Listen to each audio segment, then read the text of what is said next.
The completely revamped vehicle is more technologically advanced, connected, and, for the first time, electric. Next year, the brand will also bring full hybrid powertrains back to its lineup, joining the 48V hybrids that have been introduced for the first time. The new generation T-Roc shares almost nothing with its predecessor.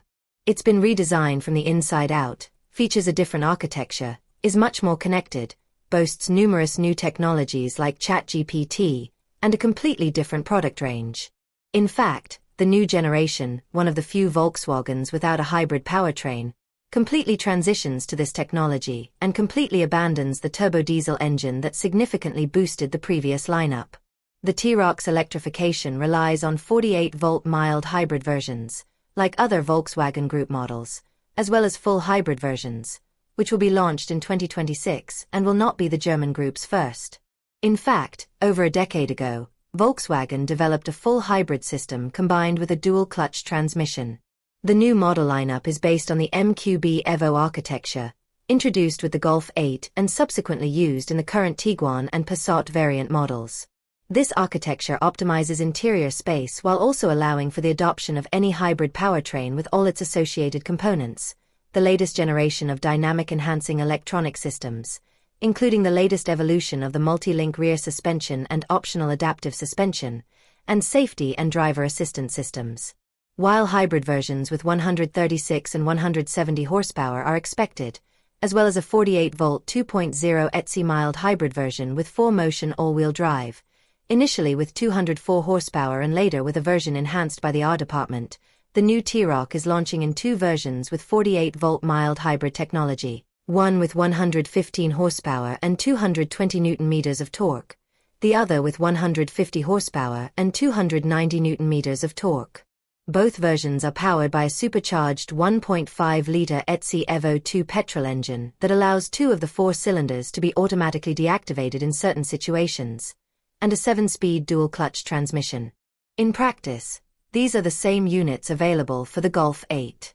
In the T-Roc, the less powerful unit accelerates the vehicle to 196 km per hour and 100 km per hour in 10.6 seconds, while the other unit reaches 212 km per hour and 100 km per hour in 8.9 seconds. Regarding fuel consumption, Volkswagen claims an average of 5.5 to 6 liters per 100 kilometers, depending on the trim level. The generation change increases the T-Roc's length from 4.24 meters to 4.37 meters and the wheelbase from 2.60 meters to 2.63 meters. However, the width, now 1.82 meters, remains largely unchanged, as does the height, now 1.57 meters.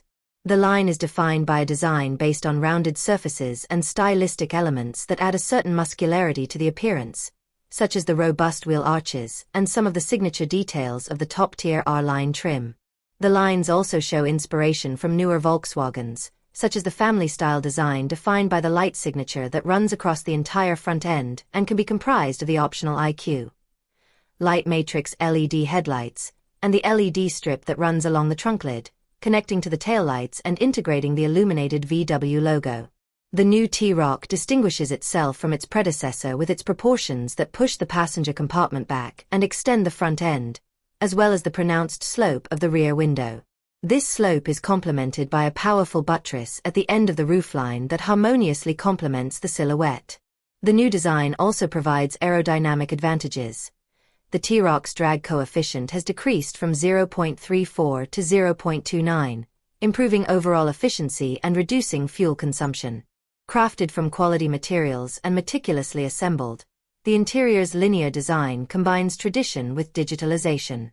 Digitalization is based on a configurable 10.3-inch cockpit and 12.9-inch central infotainment screen, but a head-up display can also be added to the mix. The infotainment system runs the MIB4 operating system, features a clear graphical interface offering shortcuts for quick access to specific functions, and includes wireless connectivity for smartphones and a virtual assistant that works in synergy with ChatGPT. This screen sits on the inconvenient touch strip used to control the stereo's temperature and volume. Other climate control functions, 3-zone in the top trim levels, are integrated into the central display but always visible. On the console between the seats, the gear lever hasn't been moved to the right of the steering column, as in all new Volkswagens, but instead features a button with an OLED display for controlling the stereo, driving modes, 15-step calibration of the optional adaptive suspension, ambient lighting, and a smartphone charging port.